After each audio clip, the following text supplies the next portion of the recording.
قاسم اور سلیمان کو عیدی کتنی بھجوائی آپ نے اس دفعہ؟ قاسم اور سلیمان میں نے ان کو 2.5 سال ہو گئے نہیں دیکھا، کیونکہ بیچ میں کرونا آ گیا، اس کے بعد ٹریول کے مسئلے آ گئے. نہیں خان صاحب آپ پیسے بھجوا تو سکتے تھے نا. ہاں عیدی تو خیر بات کی بات ہے، بیچارے اب پتہ نہیں ان کے کیا. لیکن خان صاحب میرے خیال میں نا، میں ایز اے فادر میں یہ بات کروں گا، میرے بچوں والا مجھے اسلام آباد آنا ہوتا ہے نا، مجھے مصیبت پڑ جاتی کہ یار بچے گھر پہ اکیلے ہوں گے. بہت بڑی قربانی نہیں ہے. ہاں اصل میں ہاں سب سے بڑی تو جب بچے آپ کی چھوٹی عمر پہ آپ سے دور چلے جائیں، میرے خیال میں سب سے بڑا طلاق کی جو سب سے بری چیز ہوتی ہے جب آپ کے بچے آپ سے چلے جاتے ہیں. تو میں یہ جاننا چاہتا ہوں کہ کون سے ایسے رشتے ہیں جن کو آپ مس کرتے ہیں ہر عید پہ؟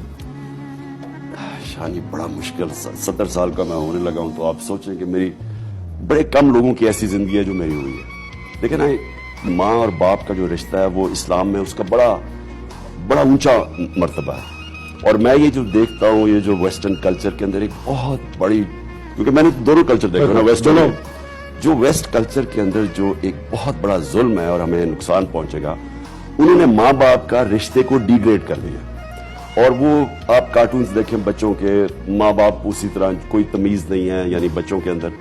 میں جب شروع میں انگلینڈ گیا تو میں بھی بڑا حیران ہو گیا کہ ٹیچر سے فرسٹ نیم پہ بات کرتے ہیں، باپ سے فرسٹ نیم، باپ کو. تو یہ بڑی ان کے کلچر کی کمزوری ہے. میں وجہ بتاتا ہوں. دیکھیں ماں باپ کا کیوں قرآن میں کہا ہوا ہے کہ بڑا اونچا رشتہ ہے؟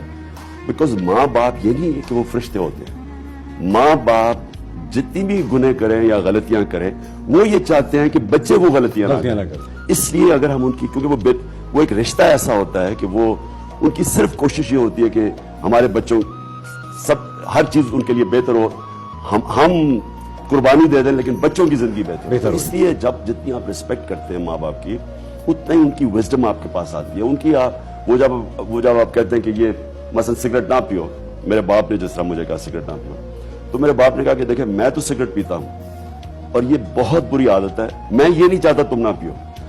یہ نہیں کہ باپ فرشتہ ہے لیکن وہ اپنے بچوں کے لیے ایک بہتر زندگی چاہتا ہے. تو میں یہ چاہتا ہوں کہ کون سی ایسی ڈش ہے جو آپ عید پہ ایسی مس کرتے ہو، کچھ آپ کہیں یار مجھے وہ علی کبھی، بیکاز آپ ایک آزاد آدمی ہیں. ہاں صاحب آپ کو میں نے شکار کھیلتے ہوئے دیکھا ہے پہاڑوں پہ ادھر ادھر. جب سے آپ نے یہ ٹاسک سنبھالا ہے آپ کا وہ سارا جو ہے وہ اکٹھا ہو کے ایک طرف لگ گیا. یہ چیز کہتے ہیں وہ کہاں، وہ خان صاحب کون سی ڈش ہے جو سب سے بڑی بات کہ صبر آنا پڑا پالیٹکس میں. کھانا بتائیں کون سا. اچھا تو میں کھانے کیا بات، جو عمران خان کرکٹ کے زمانے میں کھانا کھاتا تھا وہ آج کھانا نہیں کھا سکتا، نہیں تو میں پھٹ جاؤں گا کیونکہ وہ ایکسرسائز ہی نہیں.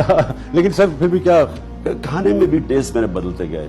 لیکن آپ حیران ہوں گے کہ جو ایک چیز رہ گئی میرے کھانے کے ٹیسٹ میں، کہ جو بھی دیسی گھی میں دیسی مرغی کھانا اور اچھی روٹی، وہ میرا فیوریٹ ہے.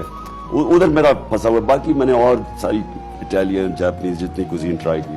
لیکن میں ویسے ہی پوچھنا چاہ رہا ہوں کہ مطلب دیسی مرغی تو آپ نے بہت سے ہاتھوں کی کھائی ہے. میں یہ پوچھنا چاہ رہا ہوں کہ دونوں بھابھیوں میں سے، ایک وہاں ہیں بھابھی یہاں ہیں، دونوں بھابھیوں میں سے کون سے اچھا کھانا پکاتی ہیں دیسی مرغی؟ آپ نے یہ نہیں پوچھا کہ تین کیوں نہیں کہا، میں نے پوچھے میرے سے. بشرا بیگم کا کوئی مقابلہ ہی نہیں کر سکتا جس طرح وہ کھانا بناتی. اچھا کوئی بھی نہیں کر سکتا. لیکن آپ نے میں نے کبھی بھی اتنا اچھا کھانا نہیں کھایا جو وہ بناتی ہے. ارے واہ.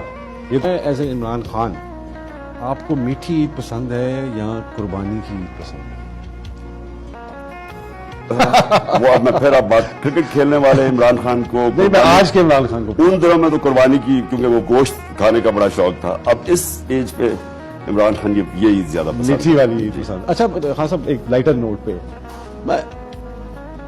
آپ نے جب وہ خط لے لایا تو آپ کی آواز جو تھی وہ بھرا گئی. تو میں میرا داد کا جو ہے سارا مونی روڈ جہاں مینار پاکستان کے دادا صاحب کے بیک سائڈ سارے بیٹھے ہوئے تھے سارے. تو میرے ساتھ جتنے بھی پھوپھیاں، نانیاں، چاچیاں، دادیاں، جو بھی سب ایک فیملی جو پوری بیٹھی ہوئی تھی، ان سب نے رونا شروع کر دیا.